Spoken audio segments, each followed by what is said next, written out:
మా బాబా నాకు కొన్ని పేపర్స్ ఇచ్చి వాళ్ళ ఫ్రెండ్కి ఇచ్చి రమ్మన్నాడు. సో ఆ పేపర్స్ తీసుకొని డైరెక్ట్ అల్రోదాకి వచ్చిన. ఈ అల్రోదా అనేది సాల్మియా రోడ్ సైడ్ ఉంటుంది. సో ఇప్పుడే వచ్చి ఇక్కడ బెల్లు కొట్టిన. బెల్లు కొట్టంగానే ఒక ఆడమ్మ వచ్చి పేపర్స్ తీసుకుంది. సో మనం అందుకే వీడియో కవర్ చేయలేకపోయినాం. ఆమె వచ్చేసి కద్దమ్మ అంటే వంట మనిషి అని అర్థం.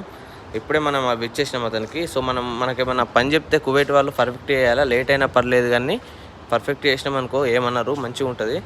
నాకు ఏ పని ఇచ్చినా సరే పర్ఫెక్ట్ చేస్తా. ఇక్కడ వచ్చేసి ఒకటి పెద్ద వెహికల్ అడ్డం పెట్టిర్రు పోనీకి రాకుండా, చూస్తున్నారు కదా. మళ్ళీ సైడ్ కంచి తీసుకొని బయటకు వచ్చేసిన. ఈ అల్రోదా ఏరియా అనేది చాలా బాగుంటుంది నిజంగా. బిజీ అనేది అస్సలు ఉండదు. ఇదంతా చూస్తున్నారు కదా మెయిన్ రోడ్ ఎంత ఖాళీగా ఉందో. ఇక్కడ లైటింగ్ కూడా చాలా బాగుంది. నేను డైరెక్ట్ నాకు థింగ్స్ అవసరం అని డైరెక్ట్ రామేష్ షాపింగ్ మాల్ ఈ షువేక్లో ఉంటుంది. సో మా రాబియా పక్కనే మా బాబాకి చెప్పిన సో పొమ్మన్నాడు. ఈ రామేష్ షాపింగ్ మాల్ చాలా పెద్దగా ఉంటుంది. ఇది ఎప్పుడు ఏదో ఒక ఆఫర్స్ పెడుతూనే ఉంటాడు. సో నాకు ఇందులో ఏమేమి అవసరమో చూసేయండి. మనం ఇక్కడ ట్రాలీ ఉంటుంది, ఇక్కడ ట్రాలీ తీసుకొని లోపలికి వెళ్ళి మనకి ఏం అవసరం ఉన్నాయో థింగ్స్ అవి తీసుకొని రావాలా.